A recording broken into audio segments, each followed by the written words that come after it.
not going to meet too many brewers who are multi-millionaires from the product they sell, but I think you're going to find some very passionate people who really enjoy the beer they're making. It's about the brewers who make it, the passion that's involved. Really, it's just beer made by people who give a shit. You know, so 13 years ago, it was a completely different landscape in terms of craft beer, so there wasn't much around.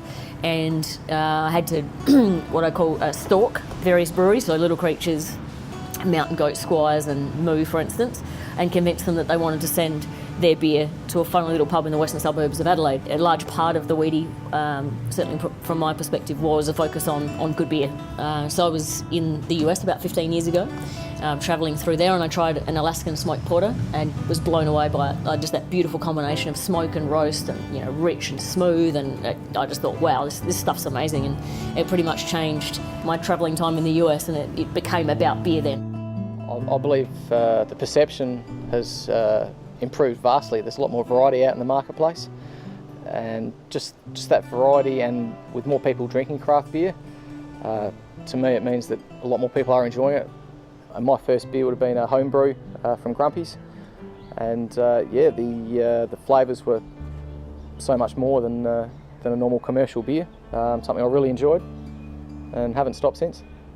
I think we were brewing independently for about a year there, and then just saw on Facebook. I think that's where Little Bang was really born, was in probably that same Facebook conversation dating back years and years of just epic, long researching long into the night. You know, we got that absorbed in it that we had to take it seriously, I suppose, because otherwise you'd say that that hobby had become quite a sick obsession.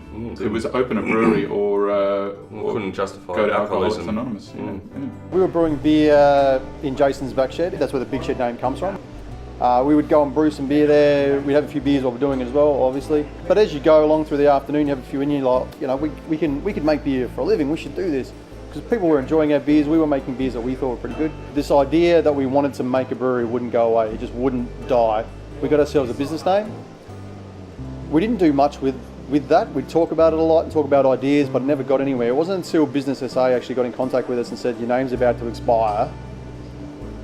Do you want to renew it? It was like, crap. Like 3 years went by and we'd been drinking beer and talking shit. It came down to us then. I was like, well, we either do this now or we never do it, and we never talk about it again. I, for one, didn't want to be 70 years old and wondering what would have happened if we had a crack at it. Integrity is a large part of what makes craft beer popular, and it's hard to manufacture that. When you've got a marketing department of a dozen people doing market research, going, how do we make the same thing look like it's got integrity? People can smell that bullshit a really long way away. It's entering the popular consciousness more. It's become, for better or worse, synonymous with hipsters and that, which, by the way, I love. I think hipsters are wonderful. I don't know why people hate on them so much. All young people are irritating. These ones read books and have nice beards, so that's better than emos. They were shit. We obviously do things as brewers together, making beers as a marketing exercise and things like that. But we also collaborate a lot on ideas and thoughts through Samba locally, CBA nationally. There's not that sense of competition, brick walls up, you're the enemy, I'm the enemy, let's go. There's a sense of there's a kinship there that we're all going through the same shit and the same battles. Different scale, no question. For some more than others, some are battling harder than others, but it's all the same fight. A big part of the craft beer community is trust, and as craft brewers or brewers of good beer, we're asking punters to trust us and say, well, we're doing things differently. It's not just about the money. We're sourcing the best possible ingredients we can get. We're making what we want to do in the best possible way. To give you a beer that is full flavoured and characterful, mainstream beer sales are plummeting.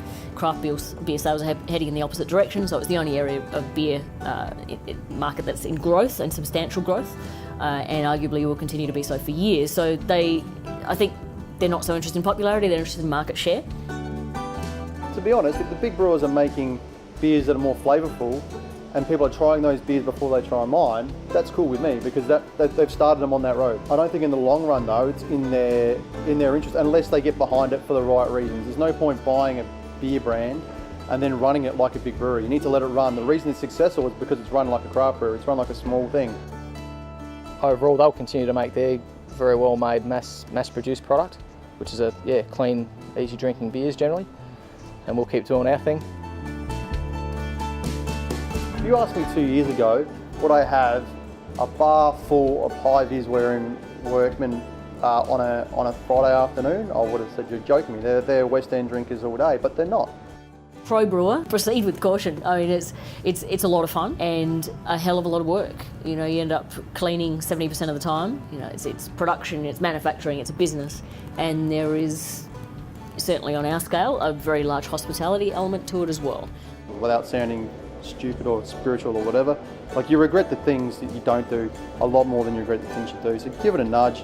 If you fail, the sun will still come up in the morning. Just have a go, bring something interesting and be yourself.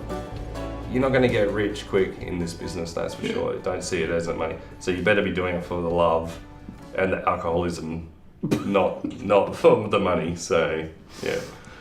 I should say we both strongly endorse responsible drinking.